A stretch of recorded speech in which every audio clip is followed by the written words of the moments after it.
We've got this from February the 4th. Breaking. The Washington Post is reportedly planning mass layoffs today. Employees have been told to stay home for a Zoom meeting where significant actions across the company will be announced.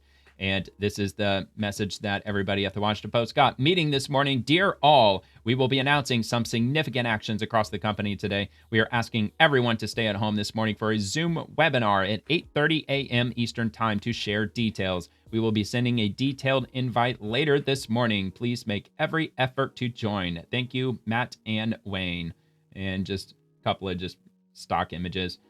All right, so what do we got next? Let's see what we got. From Reverend Jordan Wells on the 4th, breaking massive shakeup at the Washington Post. Jeff Bezos owned Washington Post just axed 1/3 of its entire staff in a brutal, sweeping layoffs hitting every department, not just the newsroom. The sports section has been gutted. The books coverage shuttered. Foreign bureaus slashed, including all Middle East journalists. Metro and local news trimmed hard. Even the flagship Post Reports podcast has been axed. Hundreds of journalists, over 300 in the newsroom alone, are out the door in what staffers are calling one of the darkest days in an absolute bloodbath. Described as a strategic reset to chase profitability in the AI era. But many see it as Bezos finally pulling the plug on a money-losing legacy brand. The media world is in shock. Journalism takes another huge hit. What do you think? An era or necessary evolution? And the next one we have is from Wealth Moose. Media earthquake. The Washington Post newsroom is reportedly laying off 1/3 of its staff. Legacy media is shrinking fast as audiences move elsewhere. The business model is collapsing and the industry knows it. And from One America News, the Washington Post began widespread layoffs Wednesday, with cuts expected to impact roughly 1/3 of its workforce. Executives say the reductions will hit international editing, Metro, and sports desks as the paper faces mounting financial losses. And we've got this video to The Washington Post, owned by Amazon founder Jeff Bezos, began widespread layoffs on Wednesday in a move that would drastically shrink the size of the newspaper. That's according to a recording of a company-wide call shared with Reuters. A spokesperson for the newspaper said the cuts will impact 1/3 of all employees. Executive editor Matt Murray told employees the reductions will hit international, editing, Metro, and sports desks. The announcement comes just days after the paper. They mentioned Metro. I'm assuming that is the local Washington, D.C. division of the Washington Post. So that plea that they sent to Jeff Bezos in January of this year didn't end up working out for him. Scaled back its coverage of the 2026 Winter Olympics amid mounting financial losses. News outlets have struggled for years to maintain a sustainable business model in the digital era, and the Post is undergoing wrenching changes to readership and revenue.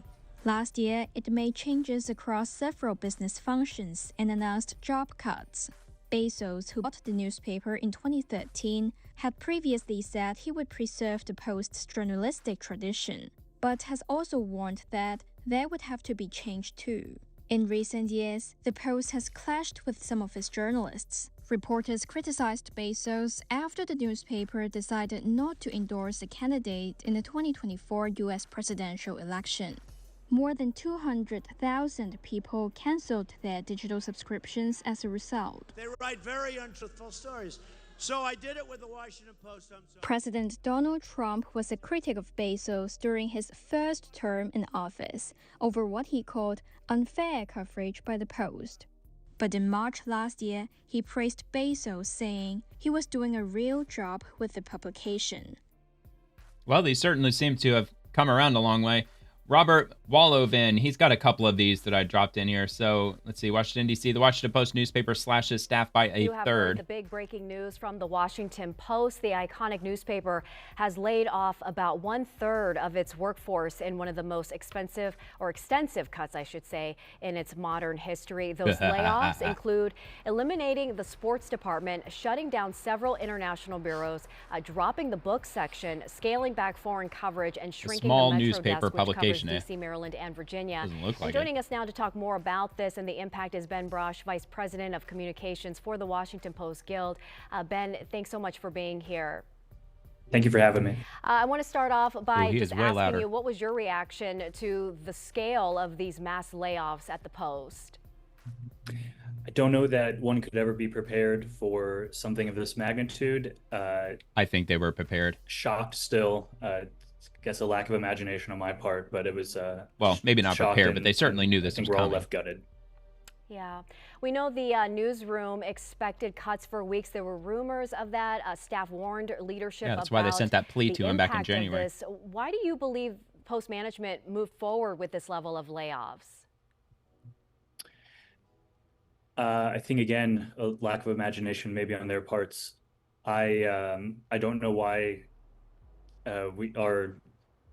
If you notice the sign behind him, I don't know if you caught that, but he's got the fist raised up to the sky. So he's going to be clouded by his own politics. The underlying reason is because they have a far left-wing media bias, and they're very far from centrist, and it's turned tons of people away from him over the years. Our words weren't heeded. If we said if you want to be a vital, relevant, actual, fully staffed newsroom, you won't do this, and that didn't come to pass. And whether it was beyond them, I don't know, but I think it kind of has to go all the way to the top for a lack of willingness to be invested in by our owner. Ben, we know that there's a wide-ranging impact here, not just locally, but internationally as well. Many reporters were notified this morning that their jobs were eliminated. It no longer exists, including international correspondents in Ukraine, where Yeah, we'll get to her post here in a little while. She was laid off in the middle of a war zone. That's a direct quote. What actions is the Guild taking now to support affected journalists? We're going above and beyond. Look, she makes it sound like that she's just stranded out there with no hope, no ability to get back home. She's just completely, well, she probably was blindsided in some way or another. Maybe not. I'm sure there's been rumblings about this layoff going on for some time, so I'm sure she wasn't absolutely, completely taken by surprise. So now she finds herself in freelance territory. So if she's out there reporting on crazy stuff that's happening in Ukraine, instead of being tied down to the Washington Post and only being able to hand off her material to them, if she ends up with any bombshell information or anything that's big breaking news, she can shop it around to anybody. In fact, I would have seen this as more of a blessing than a burden, but that's just me. Fight for them like we are all of our members, making sure that they are safe, making sure that they are cared for, and making sure that now when it comes to bargaining on their behalf and the behalves of all of us, that we will fight like no other to make sure that they get what they deserve, and make sure the company does their best to honor them. We're going to fight like there's no tomorrow, because apparently there isn't. You know, critics say that decisions by the paper's ownership, including editorial direction shifts in recent years, have contributed to subscriber losses and these cuts. What role, if any, do you think that those corporate decisions play in today's layoffs?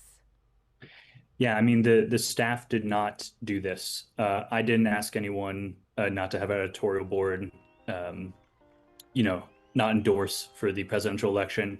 I didn't decide that we were only going to focus on two things: civil liberties and any topic. I didn't ask the editorial board to do that. Far left-wing activism, dude. That's what you're looking for. And apparently that was too much to bear. Have you had a chance to speak with your colleagues, get a pulse on how your colleagues are feeling about this? Yeah, a great thing about this job and journalism in general is that you work very hard together in the trenches to find out news for people, and that creates great relationships. And yes, people are, as I said, gutted.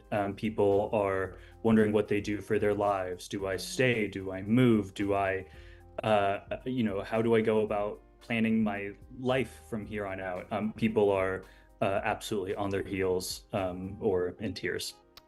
Well, we are certainly thinking of all of you. Ben Brosh, thank you so much for taking a few minutes out of this day to Okay, so we've got that. And by the way, this is a commentary channel, so I'm going to be throwing in my 2 cents here and there. But what's great about this video is that I've got the source right here in front of you. So this is on Robert Walloven, and this is his account. You can actually just go here to the Explore button, and you can type in his profile, and it'll take you directly to his profile where you can watch the video yourself. And so that's kind of nice to have. You don't even have to be signed into the X platform in order to view content on it. So anyway, we've got this one also from the Washington Post newspaper slashes staff by a third. by a third. Yeah, the Post gutted the Metro and sports sections, several foreign bureaus, and its book coverage. Rafael Sanchez Cruz is following this for us. Rafa, this is a massive blow to our community. We know a lot of these people. They've done incredible work on behalf of our community. This is big. It's huge. And, you know, we can't say it enough. Today I spoke to Michael Bryce Sadler. This is a journalist I've worked alongside with and have leaned on him covering D.C. crime and politics. He's among the journalists cut today as the district is the scene for major stories, federal intervention, and a pivot. Well, what's going to be really difficult for them at this point is that now that they're out of a job, they're going to have to try to find a journalism position somewhere else. And I would assume that there's not a whole lot of publications out there that are clamoring to get new talent.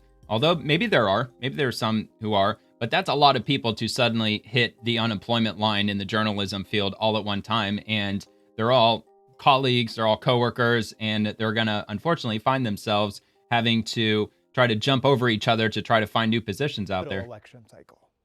After weeks of rumors, the Washington Post fired 1/3 of their staff Wednesday. I got an email this morning, and the subject line was either you're staying or you're going. That's how Michael Bryce Sadler found out he was no longer part of the Post Metro team. Well, I actually started that was literally the 2018 subject line? as an intern right out of the University of Maryland. I interned covering crime in D.C. He was part of the team that won the 2022 Pulitzer Prize for Public Service for coverage of the January 6th insurrection. Most recently, he covered D.C.'s communities, people, and politics. D.C. news is national news. Bryce Sadler says the widespread purge of journalists delivering a blow to local reporting. President Trump's influence down to the mayor's office. We have a wide open mayor's race coming up, a huge election. That's going to have massive implications for the direction of the city. And a major hit to in-depth reporting. However, there are local reporters who are going to stay, and they are going to, I know, be dedicated to their work for as long as they're there and as long as they can do their Well, yeah, job. 2/3 are going to stay. The majority. Calling the move painful, Make it sound like that they gutted it by like 80%, on a but no. stronger footing given changes in technology and user habits. Yeah, I understand why people would have had conflicting feelings over their subscription or readership over the past few years. A lot of the staff has. Well, yeah, dude, you're extremely biased. Washington Post owner Jeff Bezos has remained silent about the cuts. A feature that Bryce Sadler That's is a smart not, move. sharing that among his favorite pieces is the story of Samuel Simon from McLean, Virginia, who is sharing his experience with dementia through a one-man play. to be able to report about the most vulnerable members of our community, those with lower resources or seniors or those who are vulnerable. That's why I got into this. That was my favorite thing to do with the Post. And yeah, it's just a shame that we're taking away resources in a community that could use a lot more of them. Yeah, the It's Post all hasn't about supply and provided a demand, number man. of how many people have been laid off. The local team says they're still trying to figure out how many of them are left as they support each other. The Post also hasn't reported about the cuts. They did, however, post an article written not by one of their own, but by someone from the Associated Press. Now, something that Michael and I were talking about is this huge hit to the local press corps, because when we're in those rooms asking those questions, we really lean on each other to further the story and get the answers our viewers and our readers are relying on. Yeah. Well, now they're going to have to be in a position to see who their coworker friends really are now that they have to essentially cut each other's throats to try to get a new position out there. Because like I said, I'm sure that out there in the world of mainstream media, they're not exactly just throwing open the floodgates, just inviting any journalist that they could possibly get their hands on these days. All right, so we got one more. Washington Post is going through with mass layoffs. Today, it's laying off 1/3 of the staff in the newsroom and other departments, making the announcement in a Zoom call. Well, this includes shutting down the sports section and canceling the daily Post Reports podcast. The paper's Metro desk getting restructured with plans to shrink the international coverage. Widespread layoffs have been expected for weeks following leaders deciding not to send reporters to the Winter Olympics, later changing course.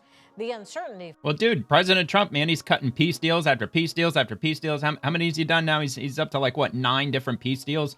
I mean, the world is settling down. We're finding peace. So there's not really any real high demand for doom and gloom journalism all over the world, it would seem. Follows a turbulent year under owner Jeff Bezos, seeing changes to the opinion section, prompting its editor to leave the company. And subscribers canceled in mass numbers after a planned endorsement of Kamala Harris was scrapped. Yeah, they actually Washington did. Post- I believe that was over 200,000 people had dropped their subscription to the Washington Post, which of course was a huge loss in revenue for the Washington Post. And a lot of journalists that were fired, they are recommending, if not pleading, to the public not to cancel your subscription because they're afraid it's going to lead to even more downsizing, which I'm sure it probably will. And I can only imagine that a lot of people who are subscribed to the Washington Post, just their gut reaction was to immediately unsubscribe from it. So anyway, this is from the New York Post. Washington Post begins hundreds of newsroom layoffs as Jeff Bezos ignores reporters' pleas. And this is how the New York Post is reporting this. They fire over 300 journalists as Jeff Bezos ignores correspondents' pleas. And it starts as follows. The Washington Post on Wednesday announced layoffs for a third of its newsroom, including its entire sports desk, ignoring reporters' impassioned pleas to billionaire owner Jeff Bezos. More than 300 journalists across the newsroom were impacted, with the local and international desks targeted in addition to the sports section, according to reports. Just a handful of the sports team's 45 staffers survived the calling and were set to be reassigned around the organization, according to the New York Times. And moving on, newsroom staffers were told to stay home today and attend a Zoom call at 8:30, which we already got that. Significant actions across the company, according to a Wednesday email from executive editor Matt Murray and HR bigwig Wayne Connell that was obtained by CNN. These moves include substantial newsroom reductions impacting nearly all news departments, Murray wrote in a letter to staffers obtained by the Post, calling it a painful decision. We have concluded that the company's structure is too rooted in a different era when we were a dominant local print product. A spokesperson for the Washington Post confirmed a significant restructuring across the company. After the call, a grim litany of posts by fired staffers began to fill social media feeds, and we are going to get to some of those. I've got a bunch. I've got dozens of them. I'm among the hundreds of people laid off by the Post. Emmanuel Felton, the Washington Post's first race and ethnicity reporter, wrote on X. Okay. This comes 6 months after hearing in a national meeting that race coverage drives subscriptions. He added, this wasn't a financial decision. It was an ideological one. Obviously, he's ideologically minded. Also axed was Caroline O'Donovan, the beat reporter covering Bezos-founded Amazon. Even a war correspondent wasn't spared. I was just laid off by the Washington Post in the middle of a war zone. The paper's Jerusalem and Ukraine bureaus were shut down. National culture and entertainment writer Jada Yuan, a book editor, Jacob Brogan, tech columnist Geoff Fowler, and Cairo bureau chief Claire Parker also said they were laid off. The Metro desk, which once produced the legendary Watergate reporting that brought down former President Richard Nixon, was devastated. Just 15 reporters and 3 editors had their jobs at the end of the day, down from 33 reporters and 11 editors, the source told the Post. The cuts were so severe that at least one department head, Peter Finn, the paper's international editor, asked to be laid off rather than be included in the planning, according to the Times. Mass layoffs have been expected for weeks after WallPost sent out a shocking internal memo announcing it was scrapping its Winter Olympics coverage, sparking fears it could eliminate its sports desk entirely. It ultimately reversed this decision, opting to send 4 reporters to Italy and 3 more to the Bay Area to cover the Super Bowl, but staffers continue to panic over reports the paper's publisher, Will Lewis, has spoken privately about investing in politics and cutting back on sports and foreign affairs. Quote, if the plan to extend, there is one, is to reorient around politics, we wanted to emphasize how much we rely on a collaboration with foreign sports, local, the entire paper really, and if other sections are diminished, we all are. White House Bureau Chief Matt Viser and 7 other White House reporters wrote in a letter to Bezos obtained by CNN. 7 White House reporters? Like, seriously, the Washington Post has 7 of them? Okay. In the letter to Bezos, which began with a chummy, Dear Jeff, the journalists attempted to appeal to the billionaire Amazon founder with numbers, claiming that many of their stories that drew subscribers require collaboration with the international Metro desks, that was the letter that they sent to him last month. International correspondents and more than 24 Washington, D.C. area beat reporters have also sent letters to Bezos urging him to hold off on firing staff, according to CNN. Many journos at the paper have been applying for opportunities elsewhere as they look to jump ship, according to the Status newsletter. Meanwhile, staffers are reportedly at a breaking point after years of layoffs and a growing distrust of Bezos and Lewis after the paper killed an endorsement of Kamala Harris in 2024 and added more conservative voices to its opinion section. Well, you know they didn't like that, along with airing reorganization plans that came across as half-baked. Bezos' new vision for the WAPO's opinion section emphasized free markets and personal liberties, ultimately leading opinion editor David Shipley and several columnists to exit the company. No, dude, because they're all about collectivism, communism, and socialism. The canceled endorsement of Harris fueled outrage among loyal readers who ended their subscriptions en masse and hurt the paper's bottom line. The broadsheet offered buyouts to newsroom staffers about halfway through 2025, but Wednesday's layoff announcement signaled the end of such offers and a more intense cost-cutting measure. All right. And we've got this from the Daily Caller. Legacy media outlet goes on a massive firing spree. So I'm not going to go through each and every one of these, but what I will do is I'll open it and make sure that these are linked in the description. Washington Post reportedly gutting a third of its workforce, and it's reducing its workforce by 1/3, which we already know it's probably more or less going to be a copy paste. I do have this letter. We're going to get to this in a little bit. That's from the Washington Post Guild. That's from their union. So that is coming up here shortly. And from Fox News, Washington Post implements layoffs as flagging publisher struggles to achieve profitability. And that'll be linked. And this is from Esquire. Democracy, the Post says, dies in darkness. Nowadays, newspapers are murdered in broad daylight. This one I will get into a little bit because it's leaning in the other direction as opposed to the New York Post and the Daily Caller and Fox, which of course they're right-leaning. It's time to pay our last respects to the Washington Post. Democracy, the Post says, dies in darkness. Nowadays, they are murdered in broad daylight.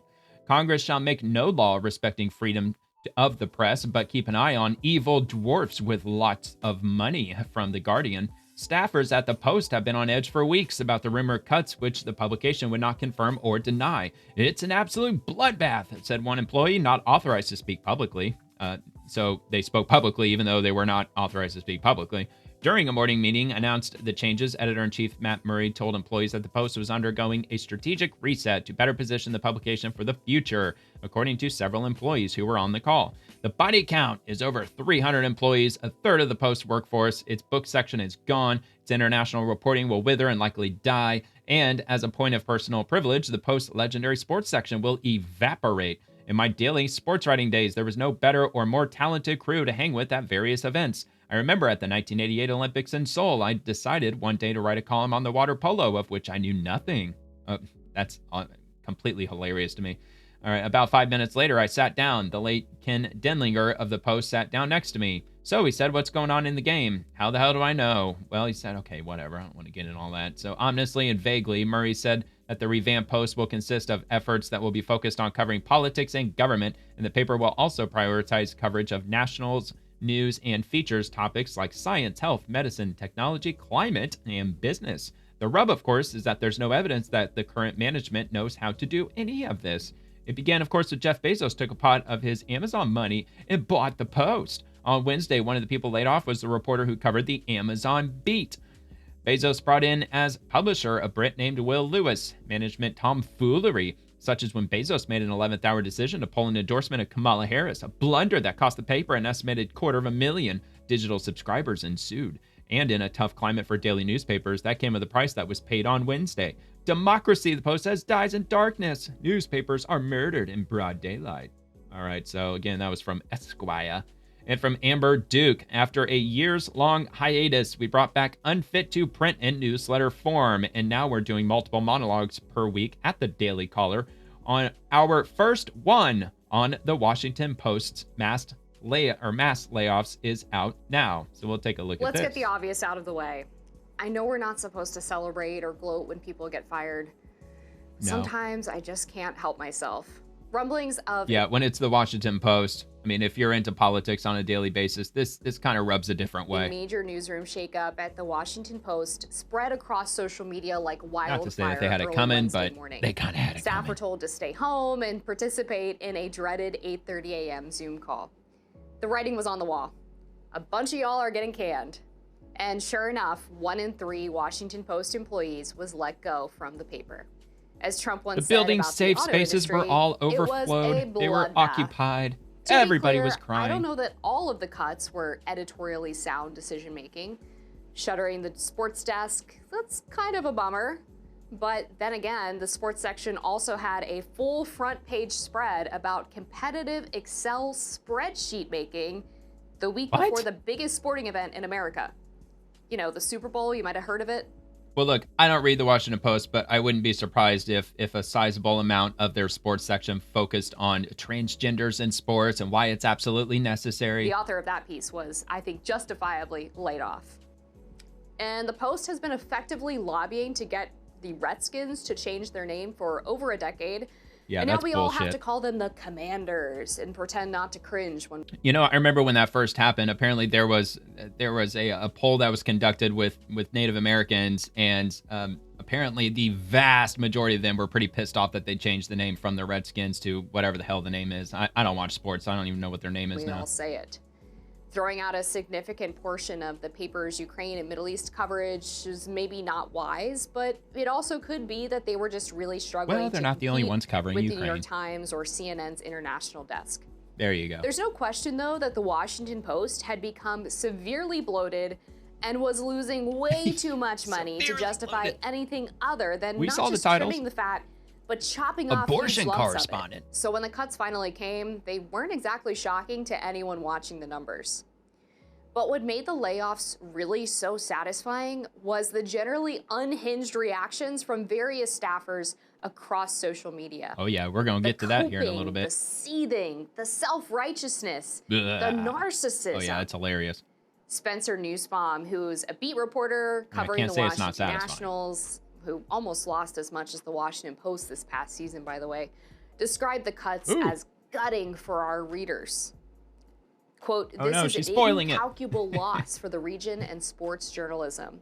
It will be jarring to wake up in the morning in one of the biggest metro areas in the country and not have a sports section, he added. I too like baseball, but gutting, I think sports is a waste of time. incalculable loss? Could we be a little Sorry to the less sports dramatic? fans. My favorite Hockey's part, cool. though, is I like Spencer hockey. stating quite confidently that readers will be just devastated if his sports reporting team leaves the paper. Did he take a survey or something? And in case my boss is thinking about firing me, I need you to know that it would be terrible, our readers would absolutely hate it, and the outlet will suffer greatly, if not fail, in my absence. I take no pleasure in saying this, it's just the reality of the situation. I love this video of a different sports reporter hearing the news that his job has been I got this terminated. video too later on. Pretty insane to set up your camera to make a TikTok of yourself becoming unemployed, but the Slack Oh, dude, there is an entire trend of that happening on TikTok. That is nothing new on TikTok. People are putting themselves on camera when they're getting fired all the time. jawed look of pure shock and defeat, it's just too perfect. Perhaps the most deranged reaction came from Rachel Weiner, who wrote on X, I stopped posting here after one of my now former colleagues was doxxed by white nationalists for writing a story that featured an interracial couple. But just to close some loops, I've been laid off by the Washington Post. You can find me on the other apps. Yeah, and I was commenting on other posts earlier when I was putting everything together, and I made an observation that there's a lot of these journalists that work for the Washington Post, and their X accounts seem eerily empty, that they haven't been posting at all in the last few years. And then it dawned on me, oh yeah, they all went over to Blue Sky, so they can all sit in their left-wing echo chambers. Blue Sky, I'm sure. Sorry, Rachel. Is it Weiner or Weiner? But we didn't need an explanatory Weiner. virtue signal about your posting habits before letting us know that your job has been made redundant. The Washington Post has also let go a reporter who covered health disparities and the way racism and social inequality affects health. She described herself as the generation's reporter, exploring how health is experienced by different people. I'm telling you, man, they're in a The tiny little bubble, aren't generation's they? Doctors Be Racist reporter indeed regularly shared incredible stories, like her final one for the paper explaining that Black people have lower life expectancies because they carry the stress of microaggressions, code switching, Good grief, and routine whatever. slights on a daily basis. Okay. Now let's pivot to the responses from the employees who are still aboard the ship because they are equally insane. I cannot imagine watching my publisher hack and slash through the newsroom and think, I know what I should do. I should tweet disparagingly about my company and my employer. Dan Diamond, Yeah, a 'cause that's not Washington gonna burn Post White House bridges. reporter, You go look published for a a new job. Substack piece bemoaning that their reporting model, the one that apparently isn't making any money, is under threat. Another reporter spent the morning retweeting external journalists complaining about the cuts, while another shared that no matter what happened to her job, don't worry, she's furious and angry. The former editor of the Post, Marty Barron, is partially responsible for getting them into this mess. He's the one, after all, who oversaw a massive trust gap between readers and the paper. But nonetheless, he described the layoffs as among the darkest days in history of one of the world's greatest news organizations. Maybe all of these apocalyptic predictions are correct, and this is the last dying gasp of the Washington Post. Or it could be the kick in the ass that they need to get things back on track. I think so. Despite growing up in the DMV, I admittedly don't have super strong feelings about the longevity of the Washington Post. I do have a handful of conservative friends who recently got hired to try to correct course, and I wish them well. But to all of those who were shown could you imagine all the bullshit today, they've been dealing with? I have just one thing to say. The Daily Caller is looking for a new crop of summer interns. Uh-oh. Well, there you go. Probably not from anybody at the Washington Post who was laid off, though. But I don't know, man. We shall see. All right, so from February 5th, Jeff Bezos' Washington Post cuts 30% of staff, laying off more than 300 employees, including Amazon beat reporter. And this is from Apple.News. And it looks like the article probably came from Variety. At least that's what it indicates in the post. Yeah, so it's from Variety. Bezos, Washington Post cuts 30% of staff. Oh, man, this sucks. Oh, here, let me try this. Let me try to full screen it. Yeah, it's a little better. Washington Post, owned by Amazon founder Jeff Bezos, made major layoffs that eliminate more than 300 jobs across the paper, about 30% of its headcount, resulting in the shuttering of its sports and books section and cutbacks in other areas, the New York Times reported. Staffers were informed by email Wednesday morning that they have to attend the Zoom call. Let's see, that the sports and books section is going to close, along with the Post Reports daily news podcast. Local and international reporting teams will also be reduced. Cuts will refocus the paper, which has been losing money on national and political news, along with business and health. Asked for comment, Washington Post spokesperson said in an email, the Washington Post is taking a number of difficult but decisive actions today for our future in what amounts to a significant restructuring across the company. These steps are designed to strengthen our footing and sharpen our focus in delivering the distinctive journalism that sets the Post apart and, most importantly, engages our customers. Neither Bezos nor Washington Post CEO and publisher Will Lewis were part of the communications to the newspaper's employees about the job cuts. Those who were laid off include Caroline O'Donovan, the Post beat reporter covering Amazon. Okay, so we basically got all of that information. Former race and ethnicity reporter Emmanuel Felton wrote, I'm among the hundreds of people laid off by the Post. This comes 6 months after hearing in a national meeting that race coverage drives subscriptions, which we heard that as well. See, I think we probably already heard most, if not virtually everything that we've already covered in this article. So in a statement, former Post executive editor Martin Barron said the Washington Post's ambitions will be sharply diminished. Its talent and brave staff will be further depleted, and the public will be denied the ground level fact-based reporting on our communities and around the world that is needed more than ever. Bezos, currently executive chairman of Amazon, bought the Washington Post in 2013, and he owns it in his personal capacity. He's recently made several controversial changes to the paper, including overhauling the Post opinion section last year to focus on personal liberties and free markets, and Reed Murray's full memo to the Washington Post staff about the layoffs. Well, how long does this go on for? Maybe I will give this a read. I think I do have this later on, though, but since it's already here in front of me, I might as well just read it now. Dear all, as we shared in our live stream earlier, the company has taken actions today to place the Washington Post on a stronger footing and better position us in this rapidly changing era of new technologies and evolving user habits. These moves include substantial newsroom reductions impacting nearly all news departments. For the immediate future, we will concentrate on areas that demonstrate authority, distinctiveness, and impact, and that resonate with readers: politics, national affairs, people, power, and trends, national security in D.C. and abroad, forces shaping the future, including science, health, medicine, technology, climate, and business, journalism that empowers people to take action, from advice to wellness, revelatory investigations, and what's capturing attention and culture online and in daily life. We will meet with leaders in each department today and tomorrow to review the impacts on their teams. Today's news is painful. These are difficult actions. We are proud of and grateful for the many valued colleagues whose talents and passion have contributed to the Post over many years, but we take them with clarity of purpose. The need has never been more urgent to reposition the Post. A more flexible, sustainable model will help us better navigate unprecedented volatility, competition, technological change, news consumption habits, and cost pressure. As you know, we have grappled with financial challenges for some time. They have affected us in multiple rounds of cost cuts and buyouts, along with periodic constraints on other kinds of spending. We have concluded that the company's structure is too rooted in a different era, when we were a dominant local print product. This restructure will help to secure our future and service for our journalistic mission and provide us stability moving forward. We are far from alone in reevaluating our model or rethinking how we operate. The ecosystem of news and information on and off platform is changing radically. News consumers enjoy more variety, voices, platforms, and options than ever before. In just the last 5 years, multiple startups and even individuals have created meaningful products that draw attention and generate impact at low cost. Platforms like Search, that has shaped the previous era of digital news and which once helped the Post thrive, are in serious decline. Our organic search has fallen by nearly half in the last 3 years, and we are still in the early days of AI-generated content, which is drastically reshaping user experiences and expectations.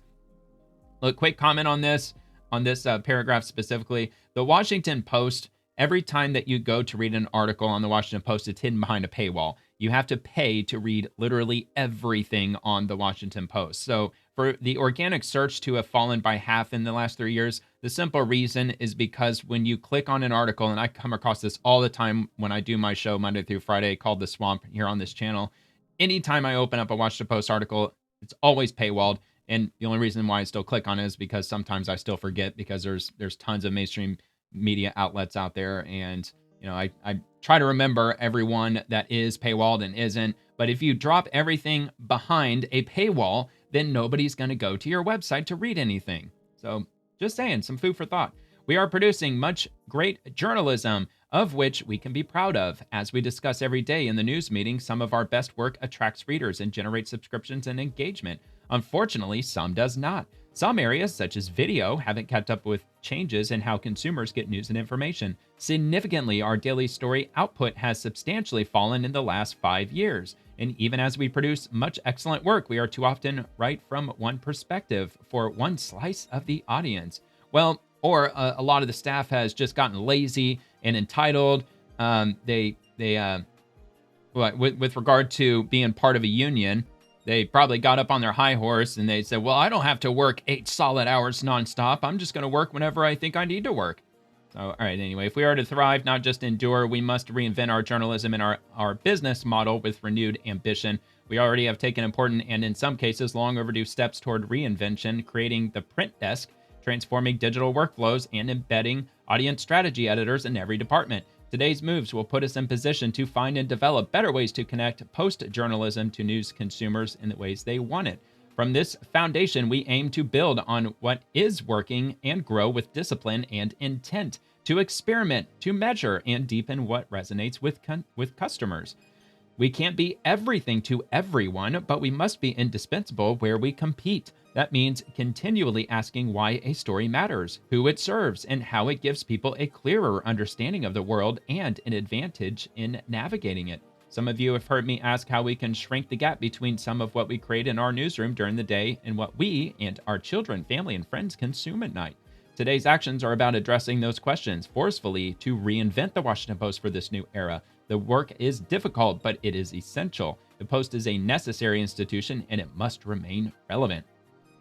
Even amid challenges, the Washington Post retains great strengths. We have a deep pool of talented journalists and leaders, strong standards, institutional backing, a proud legacy, and millions of customers. Most important, our central purpose remains as it ever was, to produce riveting and distinct journalism with the highest caliber that breaks news, explains the world with authority and fairness, empowers people with knowledge, and helps them live better informed lives. Matt.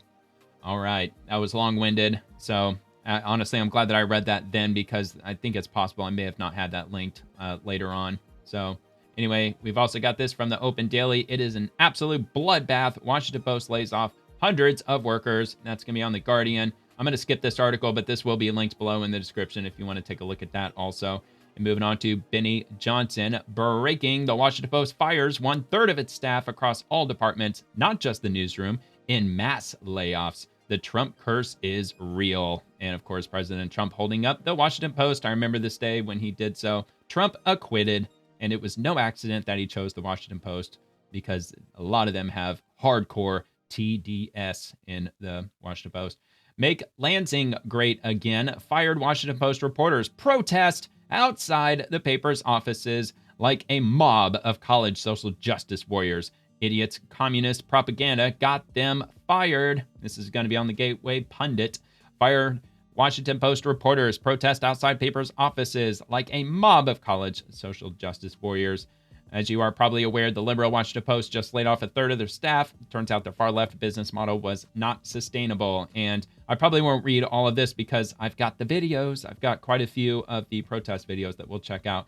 What has happened since then has been very informative about what is wrong with the journalism industry. These people feel like they are entitled to their jobs at the Washington Post, and instead of going home and working on their resumes, a bunch of them protested outside the paper's offices. Now, look, I think it's because they just think they've got union backing, and a lot of people, when they're a part of a union, they let it get they just get it in their head that they're unfireable. And look, a union could probably protect your job to an extent as an individual, but when there's a mass layoff, 300, 400 positions, the union probably can't do a whole lot to protect every single one of your jobs. It's something like you would see on a college campus, which speaks volumes about who these people are and how they see the world. Like all people on the far left, their first instinct is create a political protest. This is how they think all problems are solved. Yeah, certainly not. Watch below as a woman leads the crowd in a chant of "Who makes the post? We do." All right, I'll just wait. We do. Who makes the post? We do. Who makes the post? We do. Who makes the post? We do. Welcome, Ben Brash. Obviously, she didn't think about how that could be the problem. Y'all are making the post and nobody's reading it. We have also just learned that the Washington Post has laid off 14 of their 19 climate change reporters. Why did the paper have 19 climate change reporters? Yeah, that's actually a pretty good point. The Washington Post reportedly laid off 14 of its 19 climate change reporters. Breaking: Washington Post gutting its climate team. And this is from Climate Color Goggles. As a matter of fact, I've already got them linked, so I'm going to skip over that because I'm going to get into their reporting here in a little bit, but I believe we're going to get to the protests right after this. Maybe this is one of the reasons why the paper was losing hundreds of millions a year. This explains so much. The Washington Post political coverage sounds like it's written by a bunch of college campus activists because that's who they are. Is there any wonder why the paper was going broke? No, that is no wonder at all, and that's exactly who they've been hiring over the years. A bunch of self-entitled political, recent college graduated activists. Not all of them. There were some who were fired that have been working there for 20, 30 years, but I'm sure the vast majority of them were probably hired sometime in the last decade. All right, so the News Guild, CWA, yesterday's rally at the Post drew a huge crowd to fight for journalism and to hashtag save the Post. These layoffs are shameful and we are all worse off because of them. Still, we will continue to fight for journalism and for a free press. Save the Post! Save the Post! Save the Post! Save the Post! Save the Post! Save the Post! Save the Post! My name is Marissa Lang. I was a local enterprise reporter at the Washington Post, the newspaper where I've worked for 8 years. And I am one of more than 300 workers who lost their job here yesterday, unceremoniously, via email. The fourth richest person in the world, Jeff Bezos, owns the Washington Post. He could run it at a loss for the rest of time, and yet he refuses. And that's the problem. I'm sorry to the Post readers for what's happening. Jeff Bezos is a capitalist. These people are not. That exists, and it's not going to be the same as it once was. What happened to our staff is not the fault of the reporters. It's the fault of management and their choices. It is disappointing, infuriating for our community. No, it's your bias. Who rely on these workers every day, who have been telling our stories. These workers who live in this community, who are being uprooted and taken away from our community by. We'll see. And a major problem that these people have, they believe that far left progressivism is it's not only the mainstream, but it's in the majority, and that is simply not the truth. That's not the reality of the situation. I would go as far as say, 10%, maybe 15%, I would say on the high end, are considered far left progressives in this country. Destroying their livelihoods and their jobs. And if there's anything that we learned when they started censoring the opinion section, that was a warning sign. It feels like an attack on journalism and on DC. But if there's hope, it's that we will save us. It might look strange and different and difficult, but we're going to get through this.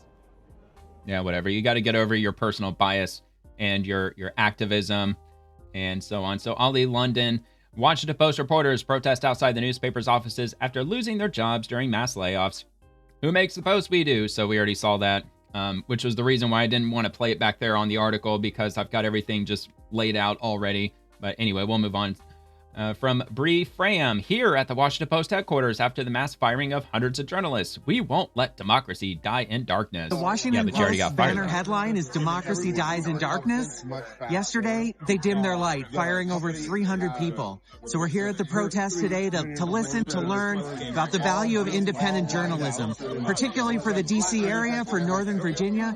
It's important to have that coverage, to have something looking at what we do every day and understanding why.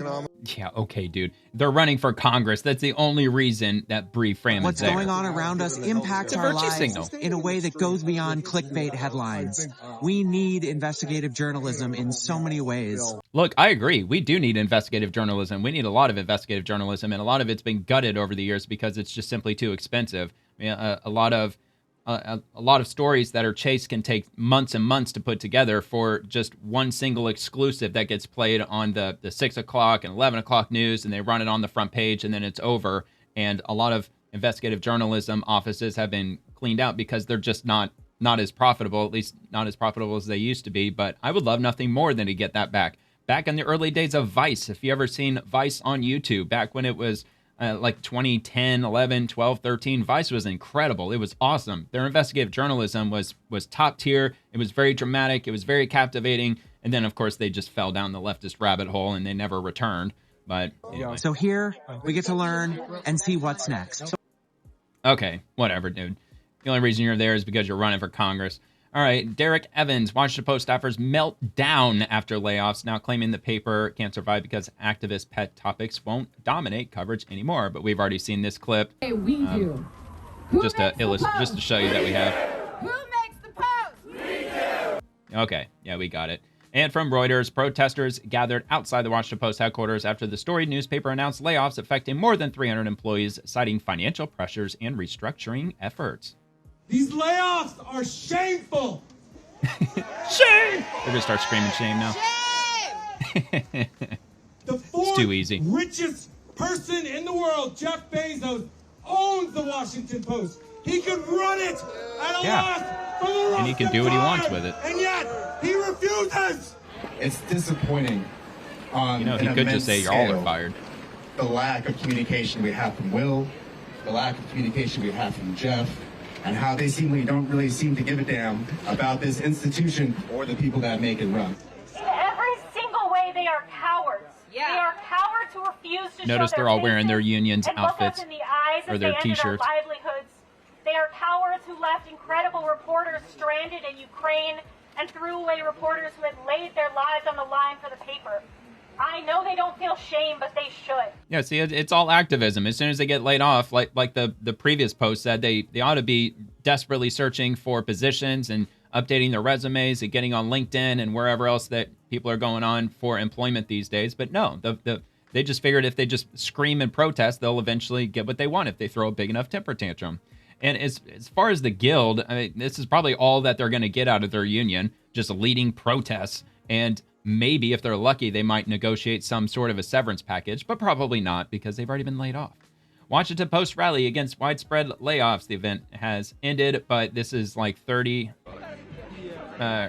minutes. So this is the protest that was videoed by Reuters in its entirety, or at least for almost an hour. So I'll repost this. There's a direct link to my profile in the description below. You just click on the link. It takes you directly there. Again, you don't have to be signed in or anything like that. It'll take us straight there if you want to take a look at this. Or you can just go to @Reuters, and it was posted back on February the 5th at 12:12 p.m.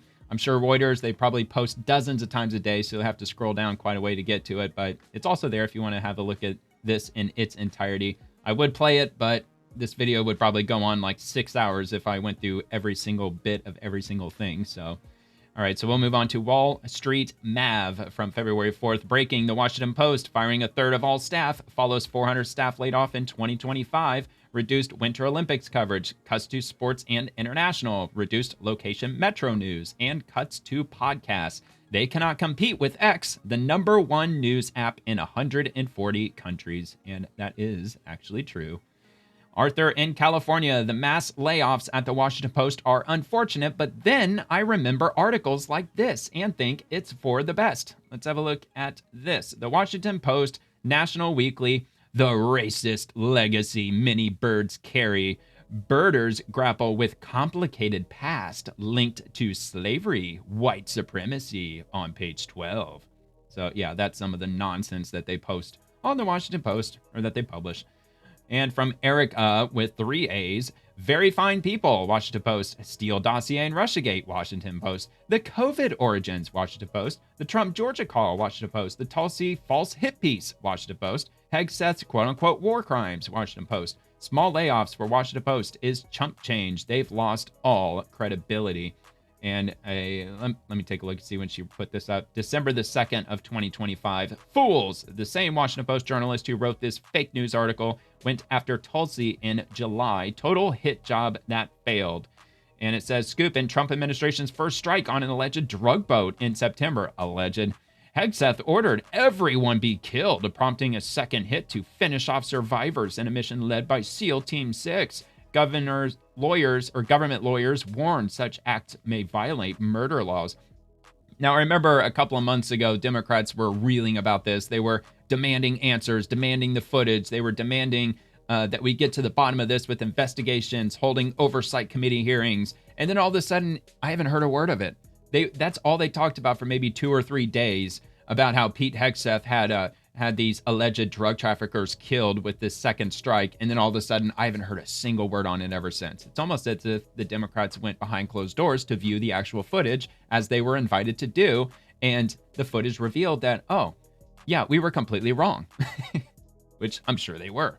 DNI Tulsi Gabbard has come to my attention that Washington Post reporter Naka Shimei appears to be actively harassing ODNI staff. Instead of reaching out to my press office, she is calling high-level intelligence officers from a burner phone, refusing to identify herself, lying about the fact that she works for the Washington Post, and then demanding they share sensitive information. Apparently, publishing leaked classified information wasn't enough for the Washington Post, so now they've decided to go after the intelligence professionals charged to protect it. This is a clear political op by the same outlet and the same reporter who harassed and stalked my family in Hawaii. This kind of deranged behavior reflects a media establishment so desperate to sabotage President Trump's successful agenda that they've abandoned even a facade of journalistic integrity and ethics. The Washington Post should be ashamed, and they should put an end to this immediately. Yeah, dude, they've lost their ever-loving minds. I mean, look, not to keep saying TDS over and over, Trump derangement syndrome, but you know what else can you call it? Over the last 10 years, they have gone absolutely psychopathic against President Trump, and like 95% of it is absolutely completely baseless. They just believe their own propaganda. That's really all it is. You know, they drank their own Kool-Aid that they have served. And from Hillel Newer, Amnesty International, why were you 10 times faster to condemn Washington Post layoffs than to condemn unspeakable atrocities by the Islamic regime in Iran?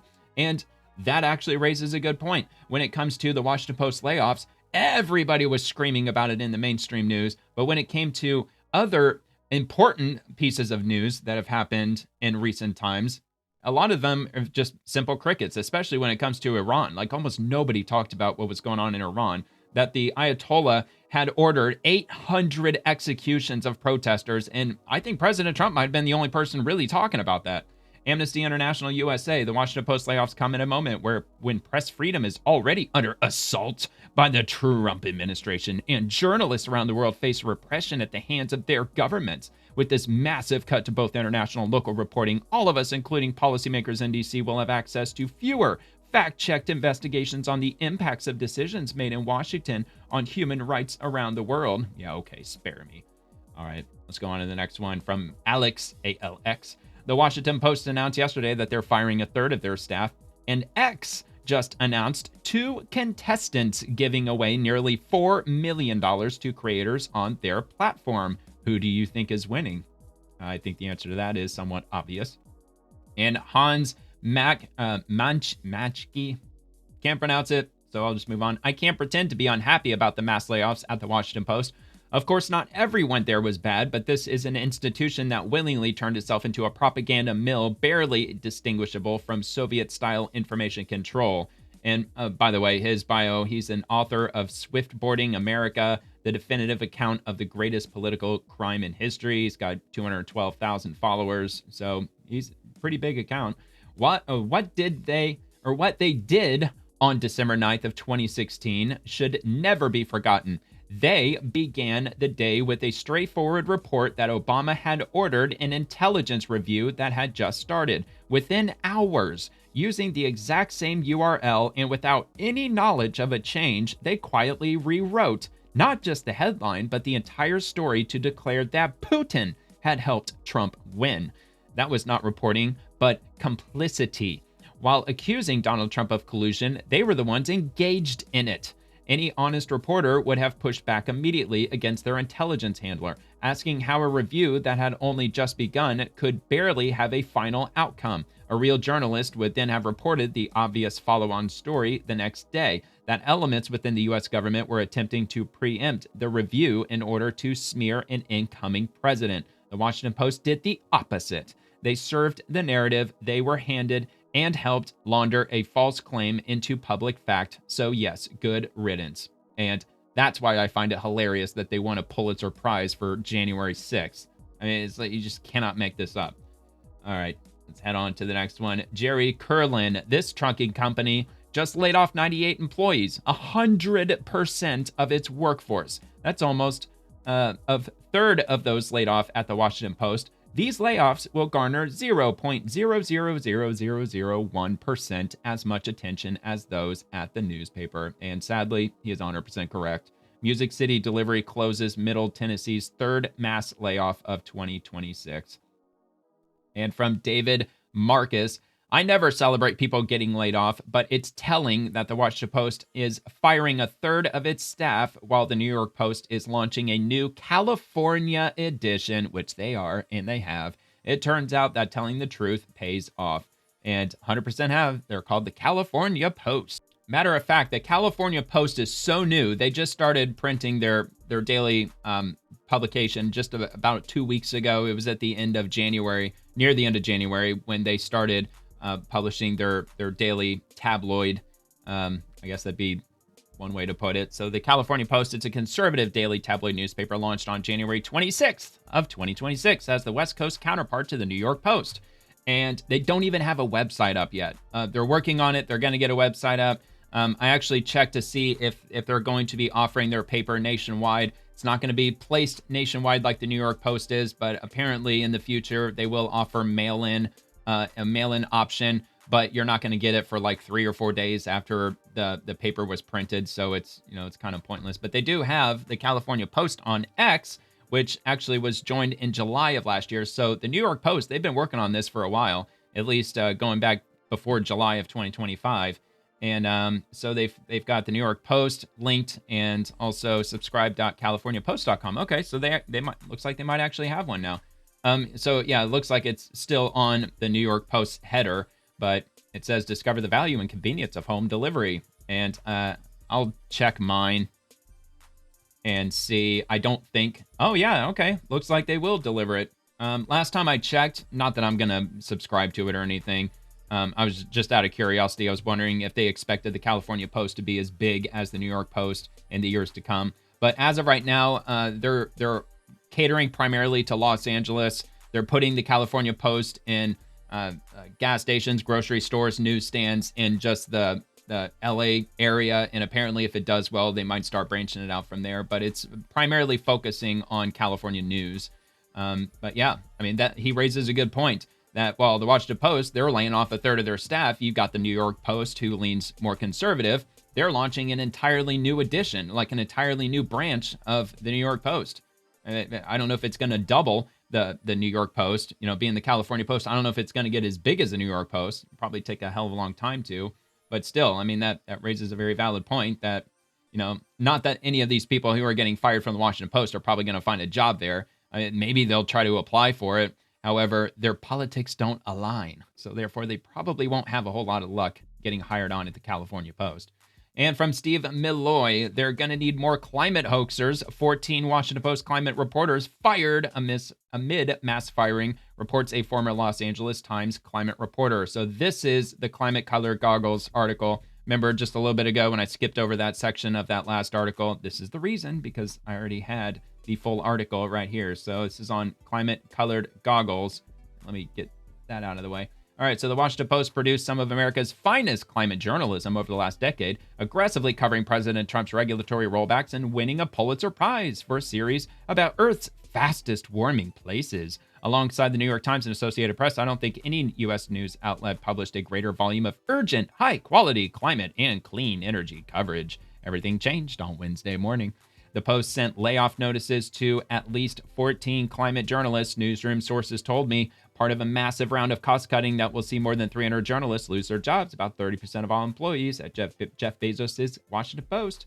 The climate team layoffs include 8 writer, reporters, an editor, and several video, data, and graphics journalists, I'm told. I'm not publishing their names, since many of them haven't discussed their situations publicly.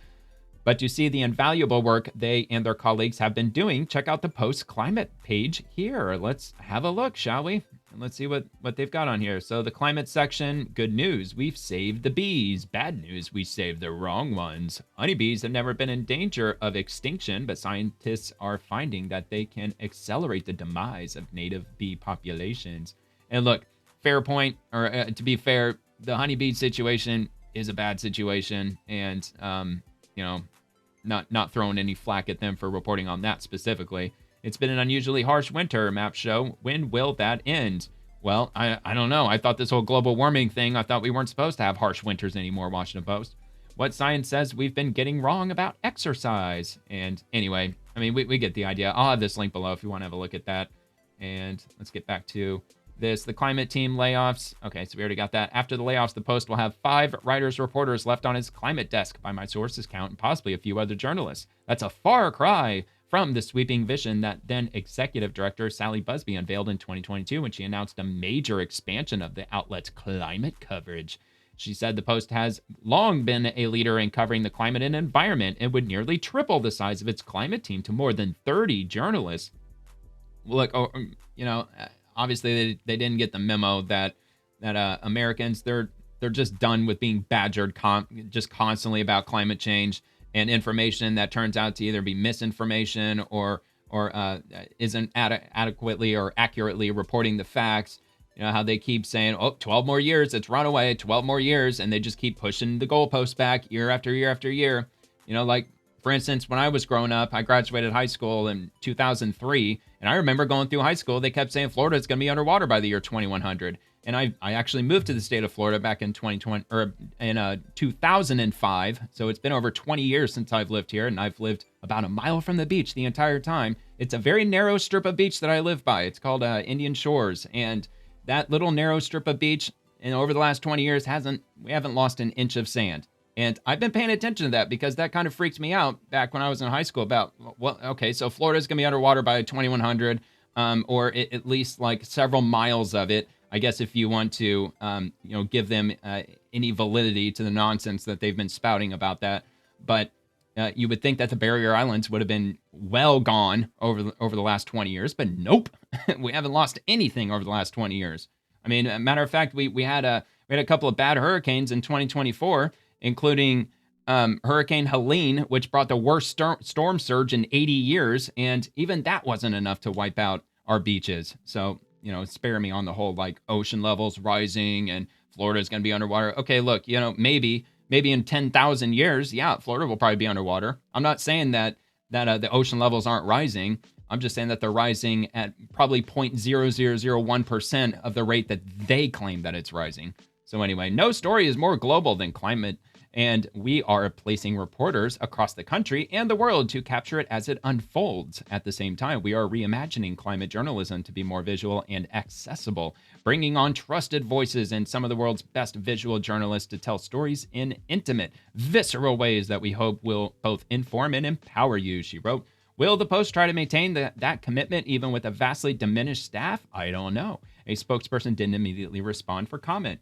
Either way, the rise and fall of the climate team serves as a sad reflection of Bezos' shifting role in American politics. When the billionaire Amazon founder purchased the Post for $250 million in 2013, he was hailed as a savior. He invested in a growing newsroom, which adopted the slogan, "Democracy dies in darkness." Trump attacked the paper as Amazon Washington Post for its hard-hitting stories. Bezos joked about sending Trump into space. Well, just to comment on this, look, they were failing back in 2013, I would imagine, and Jeff Bezos bought it, and he's kept them above water for the last, 12, going on 13 years. So arguably, he kept these people employed for well over a decade. And how do they thank him? By protesting and throwing a giant hissy fit in front of the Washington Post. Anyway. When Trump got elected a second time, and like many ultra-rich executives, Bezos seemingly decided appeasing Trump was more important than principle or morality. Even before the election, when it looked like Trump might win, he blocked the Post editorial board from endorsing Kamala Harris, prompting 250,000 people to cancel their subscriptions. Amazon helped bankroll Trump's inauguration as well as his demolition of the East Wing. Amazon MGM Studios spent $75 million buying and marketing Melania, a propaganda film about Trump's wife. And just a quick comment on the whole Kamala Harris thing. This wasn't the first time that the Washington Post decided to take a pass on a presidential candidate. I can't remember if it was Jimmy Carter or I think it was George H.W. Bush. There was at least one presidency where they didn't go with one or the other. They just stayed neutral for one political or one presidential campaign season. But aside from that, they've been Democrat for, like I said, going all the way back to the early 50s. And meanwhile, the Post was losing money. A reported $100 million in 2024. Bezos could have covered the losses easily. But dude, in what world does that make sense? For somebody to not only be a multi-billionaire, but also a capitalist, why would somebody take on a company that's losing $100 million a year and just think to himself, well, I got hundreds of billions of dollars. I'll just keep endlessly dumping money into it. I mean, that nobody with any rationality or any common sense would ever even do that. It's amazing that Jeff Bezos has done that for as long as he has. So Forbes estimates his net worth at $244 billion, making him the world's fourth wealthiest person. Even better, he could have reinvested in the newsroom, helping fill our country's widening information vacuum and betting that it would yield financial dividends, much like it has for the New York Times. Well, didn't you stop and think about the whole reason for this 30% layoff is that he's doing exactly that? He's trying to save the Washington Post, and he's trimming the fat, so they're going to try in some way to make it profitable. This whole far left-wing narrative that they've been engaged in for 10 years doesn't really seem to be working out too well, given the fact that they're losing $100 million per year. Anyway, instead, Bezos chose to eliminate hundreds of jobs, decimating the newsroom of all the president's men, a decision that may very well please Trump. Bezos appears to have embraced the crude calculus, laying off staff and trimming the sails of a once great news organization, sends a message to an audience of one at 1600 Pennsylvania Avenue. Former Post fact-checker Glenn Kessler wrote on his Substack. Yeah, that sounds like something that a left-wing fact-checker would say. So basically, it was Trump that was whispering in Jeff Bezos' ear, fire 30%. After all, since the election, Bezos has worked hard to integrate himself with Trump, Kessler added. All right, anyway, does it go on from there? Yeah, it goes on from there, but whatever. I'll have this linked. I don't want to spend too much time reading that nonsense. And we'll move on to Seth Dillon. If your position at the Washington Post was recently eliminated, please consider applying to write for the Babylon Bee. We are seeking applicants experienced in writing fictional content presented in the tone and style of a legitimate news organization. Now, I haven't been over at the Babylon Bee in a while. I do follow them, but Babylon Bee, they don't report exactly the most up and up type of news. It's all satire. That's what they do. They come up with satire, and it's usually just drop dead hilarious. Hey, things to double check before posting a video to the president's social media account. Let's see. Hollywood confused as guy keeps saying Jesus, but does not appear to be using it as a curse word. Sad with Washington Post cutbacks, no one keeping track of how racist the birds are getting. Oh, man. Here are 12 fun crimes you can get away with if you just say we are on stolen land. All right. I mean, maybe there's something to that one. Impressed by their setting up checkpoints to demand papers, Trump hires protesters to join Border Patrol. Awesome new streaming service records movie streams onto cool, shiny discs, and you can buy them and own them forever. They call them DVDs. Man horrified to learn ICE has permanent presence at his hotel. Sandwich ruined after not being cut in triangles. Damning photos surface of Clippy on Epstein Island. Okay, haha. Quiz, tell us how you take coffee, and we'll tell you what gender you are. Yeah, so anyway, some of them are home runs and others are just like, yeah, whatever. But yeah, the Babylon Bee always cracked me up. But I found that absolutely hilarious that Seth Dillon, who's with the Babylon Bee, would make a mention that, all you bozos out there who are working for the Washington Post and posting a bunch of nonsense and fake news and garbage all the time, maybe you might have a future over here since you're so used to writing a bunch of fictional nonsense. Okay, so anyway, Eric Erickson, 1.17 million people were laid off in 2025 in the United States. The attention today to the Washington Post layoffs has generated more coverage than any one of those 1.17 million lost jobs. The press only ever truly covers itself these days, which is pretty sad. So this guy, IT guy, I'm old enough to remember when the media gleefully parroted their hero, Obama, calling laid off workers bitter clingers, and blathered learned to code when making grand proclamations about how time never stands still. Yeah, I remember that too. Matter of fact, one of these Washington Post, I think one of the individuals that lost their job and they were freaking out about it, I think that I reposted their comment and I said learn to code. Hashtag learn to code. Anyway, RP Flash says a Washington Post contributor calls the layoffs tragic and says nobody feels differently. I guess I'm nobody. When journalism turns into activism, trust disappears and people stop listening. Absolutely true. This is a new era, and we, the people, are holding the media accountable. Let's have a look. What is your reaction to these layoffs? I think the only word I can say is grief. Oh boy. Of course, that's on CNN. Everybody's in a state of grief. It's really like in the last year, it's just been one funeral after the other. We've had nothing but going away parties, people being laid off, people taking the buyout, people just quitting. And it's just tragic what's happening to the Washington Post. And I don't, there's nobody who doesn't feel that way. It's not. Well, I guess I'm nobody because I don't feel sorry for institutions that chose activism over journalism. For years, they didn't report the news. They shaped it. They twisted stories, framed narratives, and lectured the public instead of informing them. And now subscribers are gone. Advertisers are gone. Journalists are gone. This isn't a mystery. It's accountability. It's a new era. People want facts, not propaganda. It's almost like we the people are the news now. Are you paying attention yet? Have a great day, Patriots. I mean, we really are, man. That's why the X platform has been so huge. They're averaging like 600 million unique visitors per month, something like that. In Blue Sky, they've dropped all the way down. I think they're below 2 million now, which is abysmal. And anyway, yeah, like echoing him, I would also celebrate with a glass of champagne or a nice cocktail, but I don't drink alcohol. But I will toast with my delicious gourmet coffee that I'm drinking.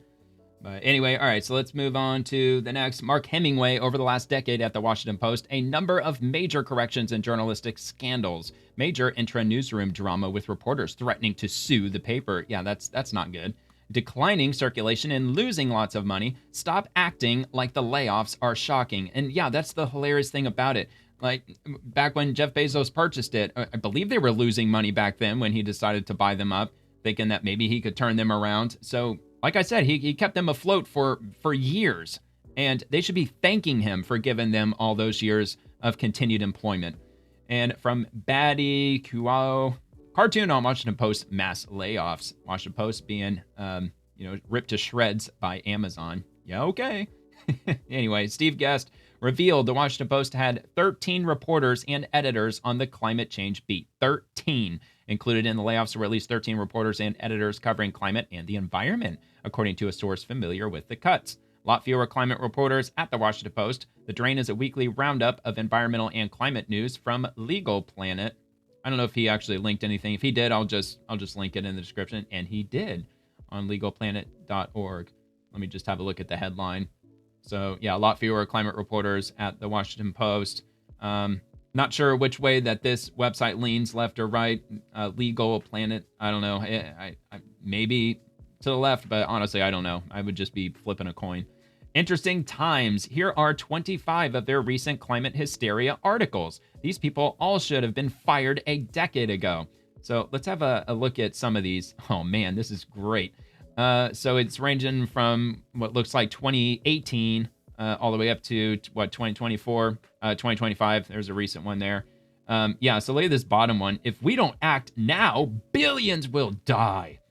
We are running out of time to save the planet, 2019. The Earth is in a state of emergency, and we are still accelerating toward catastrophe, 2021.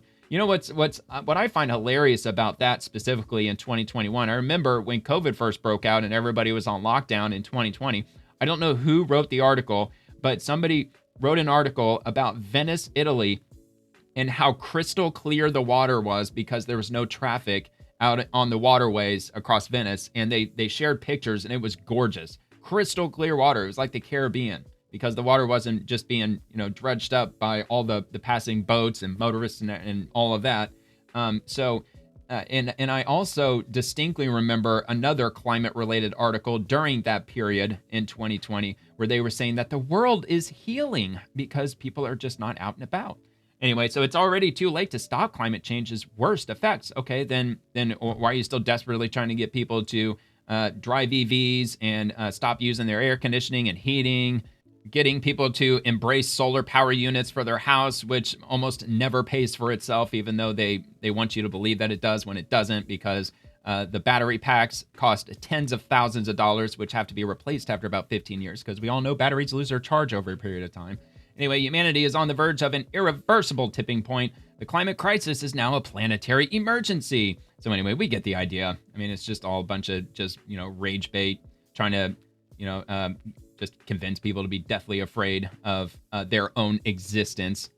How dare you live in this world and be in such a massive carbon footprint to the environment, when we've already seen just a lot of the hypocrisy from all the elites saying that well, you've got to drive an EV and stop using your electricity so much. Meanwhile, you've got the elites traveling to those climate forums and flying in their private jets halfway around the world. And then there was that one article about, or that one situation with Greta Thunberg that traveled across the ocean in some like mega yacht or whatever to attend some climate change summit or whatever. It's just a bunch of baloney. And Grand Old Partisan, Bureau of Imaginary Problems, Climate Change Division. Oh, okay, so never mind. This is just down in this post. I was like, wait, what the hell is that? All right, so the huddle. Rachel Bade, reporting on Washington Post layoffs. The big talk here in D.C. was about Washington Post laying off 30% of their staff yesterday, going on to say it's important for democracy to have a healthy press. Big talk here in D.C. was about Washington Post laying off 30% of their staff yesterday. 30%. Boom. 300 journalists out of 800 got rid of their sports desk, their staff photographers, a lot of folks who were on the international desk and the local desk. Huge cuts. And, this is obviously a trend we're seeing in the media right now because of all the changes. But I just want to start with, used to be President Trump's press secretary. A lot of people on the right seem to be sort of celebrating this. I would just say, what the HE double hockey sticks is wrong with you, because number one, these are people's jobs. Like, we shouldn't be celebrating anyone losing their jobs. But number two, I actually do agree with that in all honesty. The media for being left leaning. I mean, Go ahead. That should always 100% scare get it, everybody. Understand the criticism, and I don't disagree with the criticism either. But it is important for democracy to have a healthy press, a healthy and thriving press. And the Washington Post very much is not happening right now because of all the changes we're seeing in media right now. All the left-wing activism over the last decade. This is just the latest example, and I don't think it's very unfortunate. Well, I guess it just depends on which way you look at it. I mean, if they're cleaning house and getting rid of all the left-wing activists, I would find that to be a very good thing, not a bad thing. Which, of course, a lot of these people, they're just going to find their way into other mainstream outlets somewhere or another. All right, Devori darkens. Chuck Todd thinks the Washington Post firing 1/3 of their staff was a mistake. And it gives a long-winded quote, so we'll just play out the video. Nobody It'll be in here complained somewhere. when the Sacramento Bee cut staff last year. Why do you think this is such a big deal to so many people? Well, I think when you live in Washington, I look at it, I'm still trying to find out what's going on in the Washington Wizards front office that made him decide to go get Trae Young and Anthony Davis. And I'm really bummed that I don't have a local news organization that's working on that story. I have to go to The Athletic, and really, they're not covering it from a Washington perspective. So, but I want to actually sort of respond a little bit to I think the worst argument to make in criticizing Bezos here is to say you can absorb it. That's not the argument to make. I think the argument to make is he's making a bad business decision. And in fact, he's now doubling down. I say this as somebody who understands, who's worked in this Washington media market. And what's interesting to me, it's a lot of, what I think is the advantage the Post had over the rest of the Washington media ecosystem is that they had the vast resources, and they weren't just covering Capitol Hill and the administration. That's what Politico does. National Journal, Congressional Quarterly, Roll Call, Punch Bowl, right? That's a very crowded space. One thing I would do is, what's your differentiator? And suddenly the Washington Post did have a differentiator. They covered the community. They, in theory, used to cover Virginia, in all sorts of ways, Maryland in all sorts of ways, a district for people that live there. And I think, Rob, a lot of us in the political world look at this through the political lens and political coverage. I'm looking at this through, if you didn't want to do this, I wish you would have just sold it, because I think there are still ways to do what an old community newspaper did and not lose money. Yeah. Well, look, all you got to do is get rid of all the bias and report objective journalism. Report the facts and don't make up the facts. Don't interpret the facts to fit your political and ideological bias. Simply stick to the facts and the evidence, and that has been happening with the mainstream media for far too long. Okay, what else we got? J Deep, Washington Post layoffs 30% of their workforce due to losses and AI.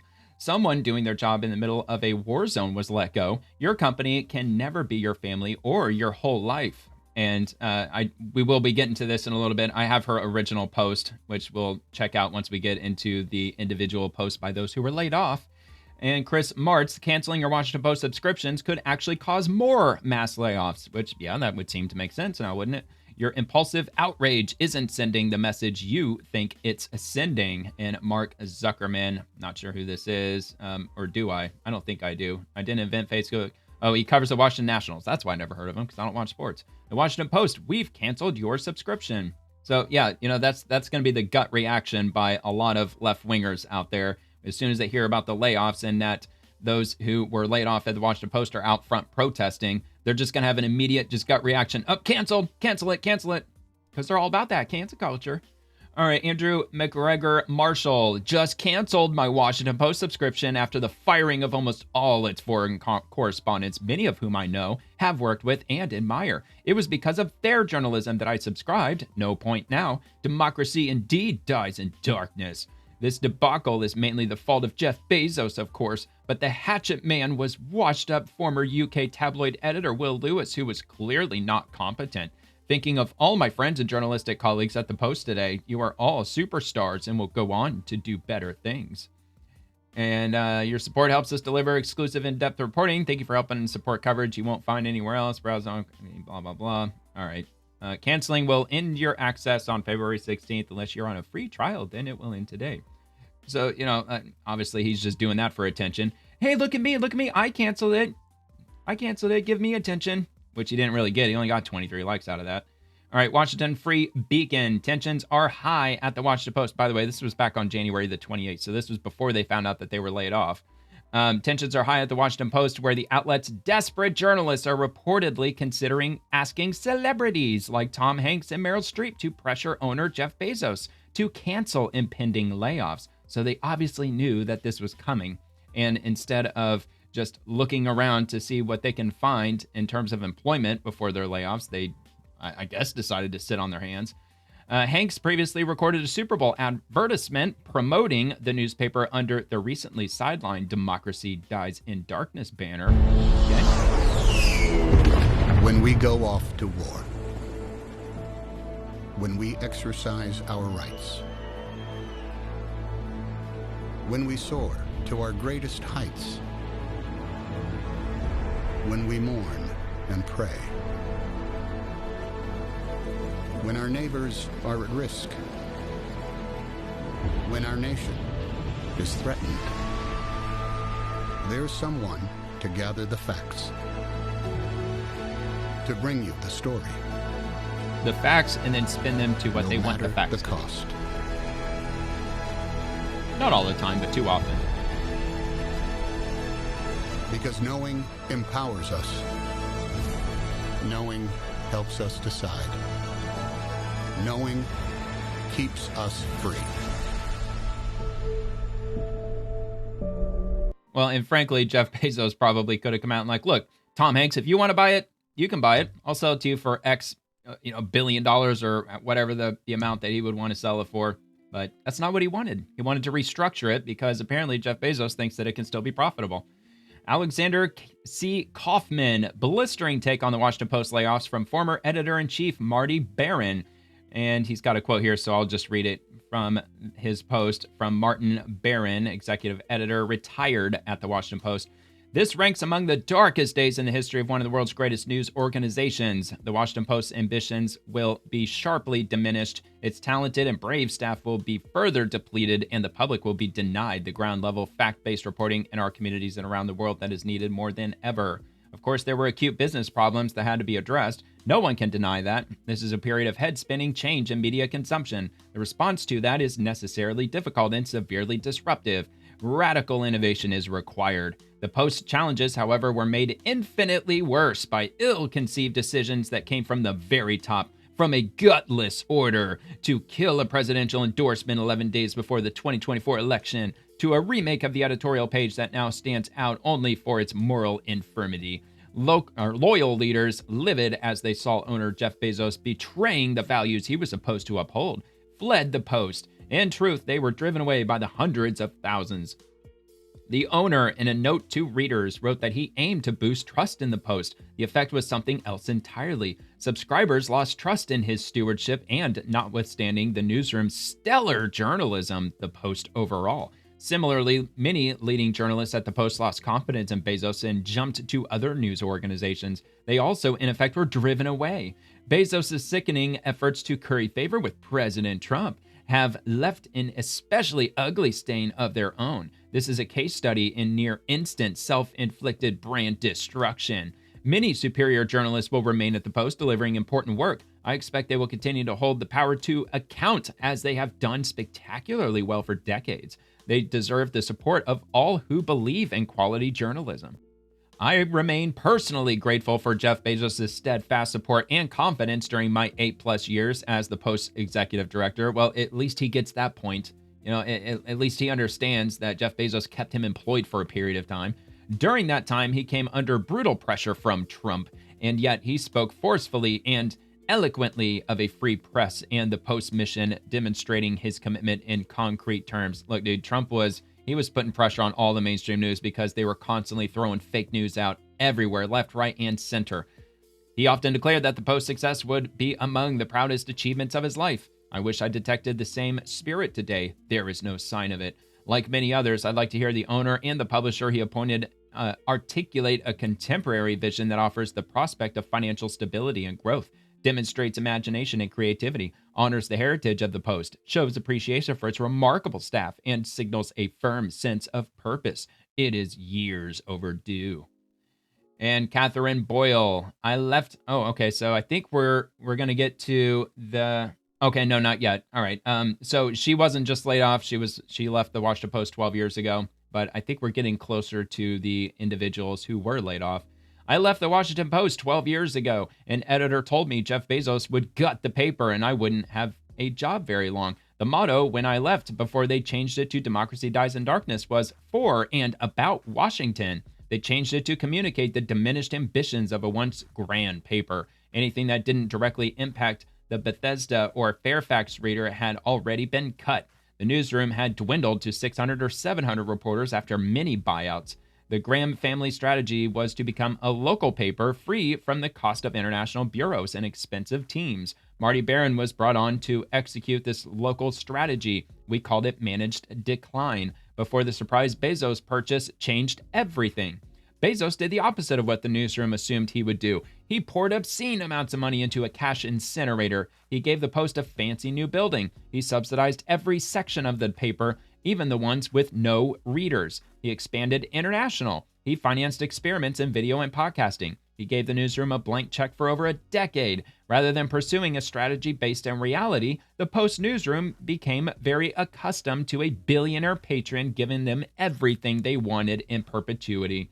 In retrospect, this was a terrible business decision because it made the young reporters and editors delusional. The old ones who remembered the cuts and the pain of the business before Bezos, when they finally took the free coffee away, they had all been fired or left the industry. The for and about Washington strategy was also a loser because it retained the most expensive parts of the newsroom while diminishing its reach. Sports is expensive, Metro News is expensive, and as pretty much every other local newspaper in the country has learned, the old local paper model is broken and has been since the internet arrived. The Post brand was and is Washington politics. It's the seat of American power. It should be focused on covering politics from its premier perch in D.C. It should have never been distracted by anything else. It only ever needed this product. It lost sports to the Athletic. It lost international to the Times. There's no reason to compete on those products. The Post can still own politics, and every story, feature, and reporter should be focused on covering it. But it needs to stop pretending that the world didn't change 20 years ago and start listening to its readers again. There are solid media companies being built for the future, and the Post can become one of them. But the old Post died many decades ago. Pretending Bezos killed it isn't true. That was very well put. And Janice Lewis George, the Washington Post laid off a third of its staff at the whim of a billionaire. DC needs a strong local press corps now more than ever with federal overreach. My heart breaks for the people who lost their jobs and for what it will mean for accountability and transparency in DC. And from Congressman Greg Casar, after paying $40 million for the Melania movie, Bezos is firing hundreds of Washington Post reporters who tell us actual facts. Well, actually, I read it was $75 million, but whatever. All while turning the editorial board into a billionaire defense operation. Too often, the billionaires who control our biggest media outlets are selling out our country. I mean, dude, they're not even, like, talk about ungrateful. Not that he worked for the Post, but I mean, he's just conveying that message that, Jeff Bezos keeps your jobs afloat for over a decade and not so much as a freaking thank you. Simon Ateba. Anyway, former Speaker Nancy Pelosi erupts following layoffs at the Washington Post, warns that democracy dies in darkness and America is on the brink under Trump. Let's hear from Nancy Pelosi. Today, we saw painful layoffs at the Washington Post, part of a broader reprehensible pattern in which corporate decisions are hollowing out newsrooms across the country. When corporate interests gut local, national, and international journalism, communities lose watchdogs, truth loses megaphones, and democracy loses guardians. A free press cannot fulfill its mission if it is starved of its resources it needs to survive. And when the newsrooms are weakened, our republic is weakened with it. Because democracy dies in darkness.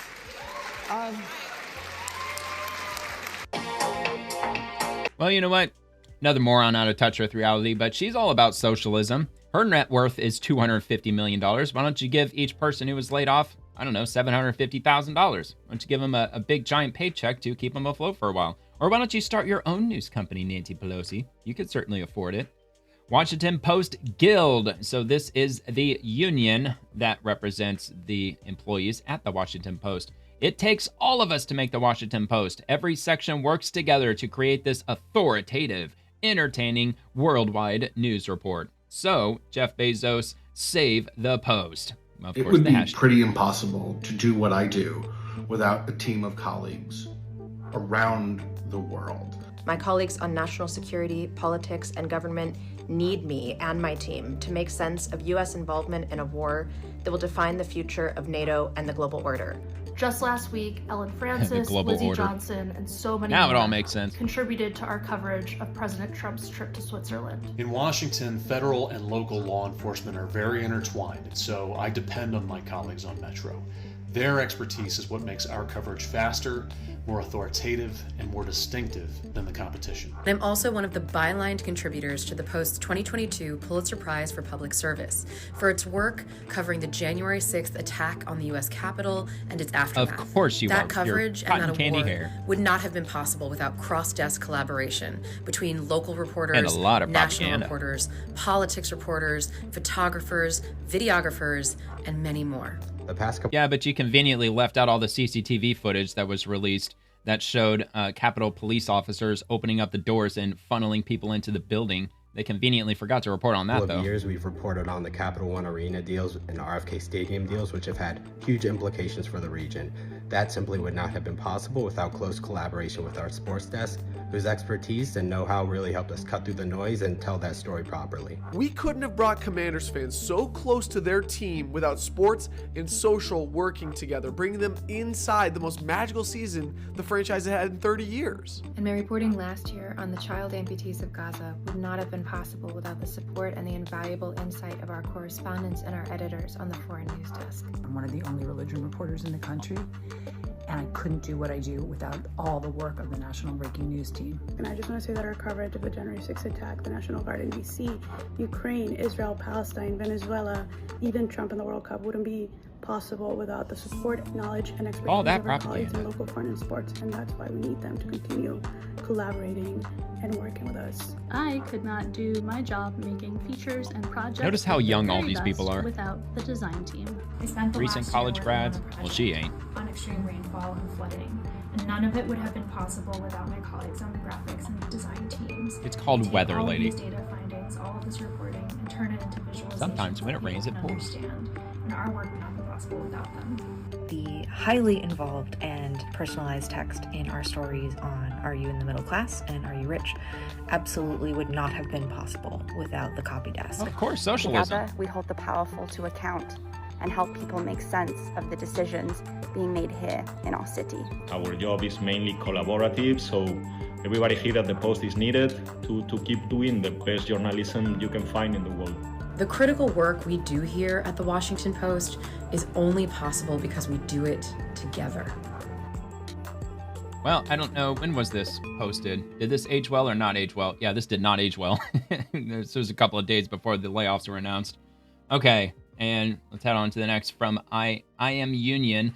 Jeff Bezos just laid off hundreds of Post-Guild journalists at Washington Post, including the Amazon reporter. When billionaires own the news, truth takes a backseat to profit and power. That's dangerous for all of us. Well, dude, he took a failing news company that was losing money and he bought them up. That was probably, obviously in hindsight, that was a really dumb idea.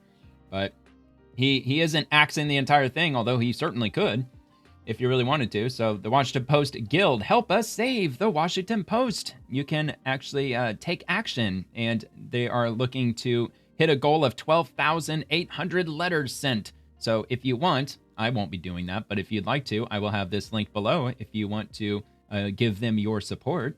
Help us save the Washington Post. More than 300 workers at the Washington Post were laid off on February 4th, rendering the Post unrecognizable amid some of the most severe staff cuts the newspaper has ever seen. The Post Guild vehemently opposes these staff reductions. Over the last 3 years, the Post workforce has shrunk by roughly 400 people. In one fell swoop, the Post management has compounded these losses and further weakened the newspaper. These job eliminations only stand to weaken his historic organization, drive away readers, and undercut the Post's mission to hold power to account without fear or favor.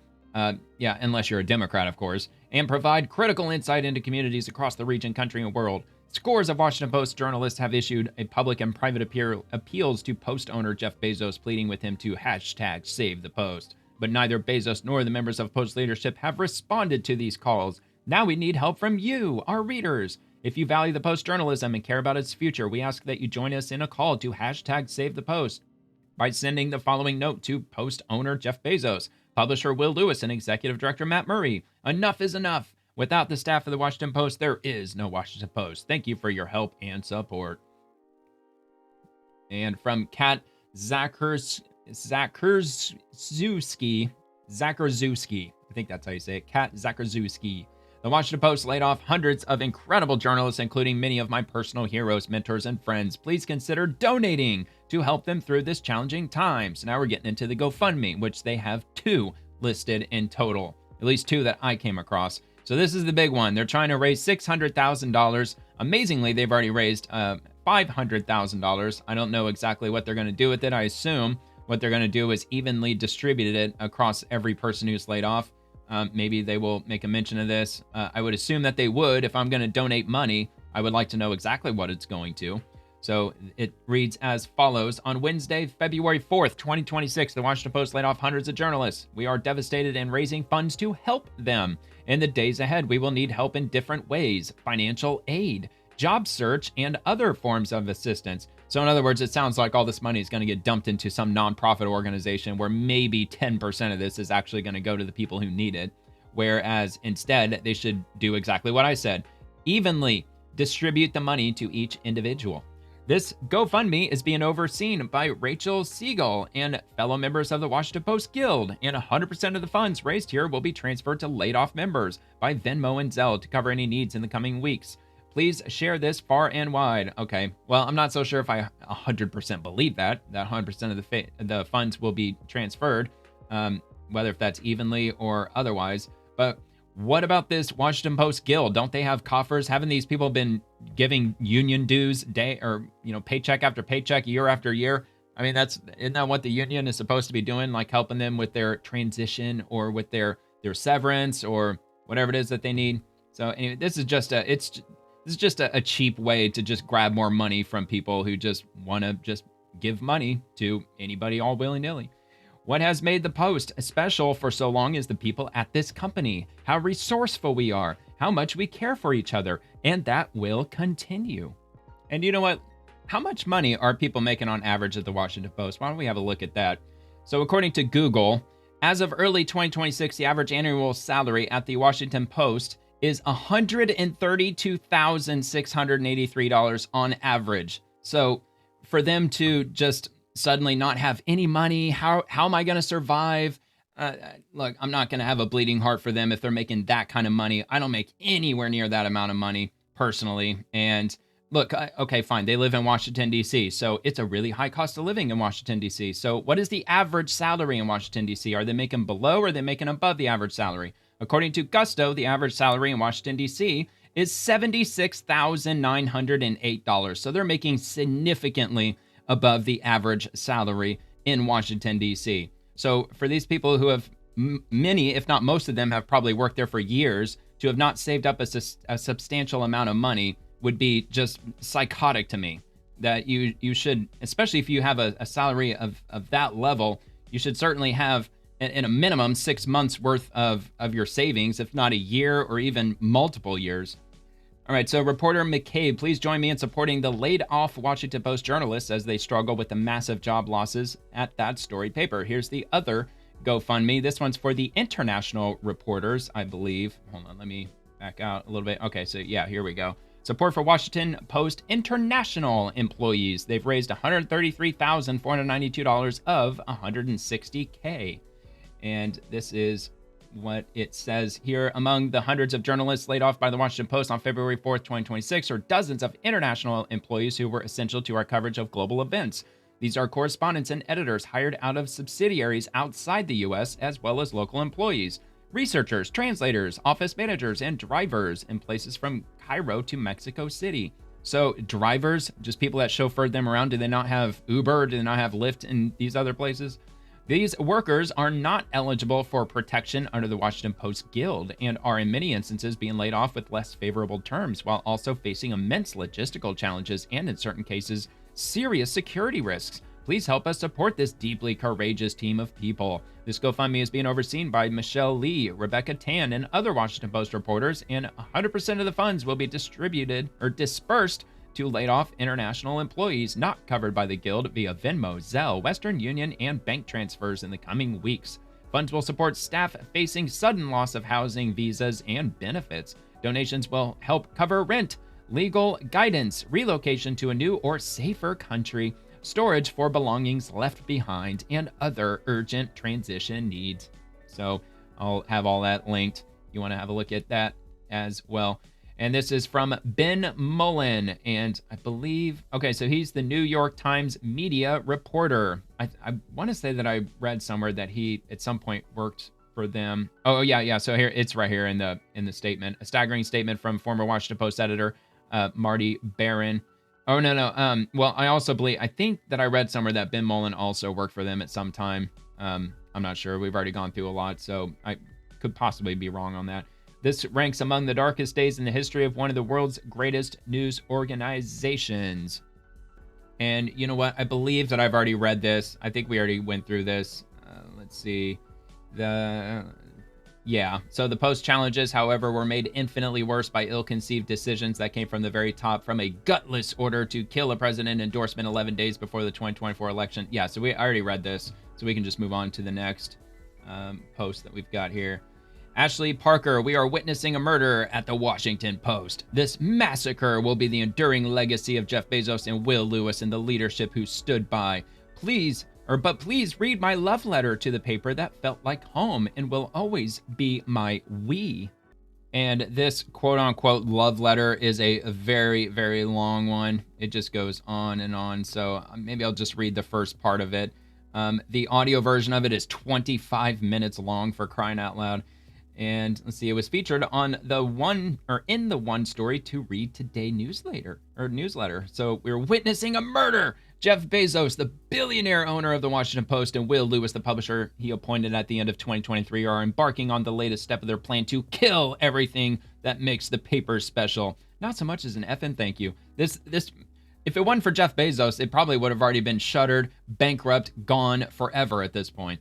The Post has survived for nearly 150 years, evolving from a hometown family newspaper to an indispensable national institution and a pillar of the democratic system. Yeah, that ain't no joke. But if Bezos and Lewis continue down their present path, it may not survive much longer. Over recent years, they've repeatedly cut the newsroom, killing its Sunday magazine, reducing the staff by several hundred, nearly halving the Metro desk without acknowledging the poor business decisions that led to this moment or providing a clear vision for the future.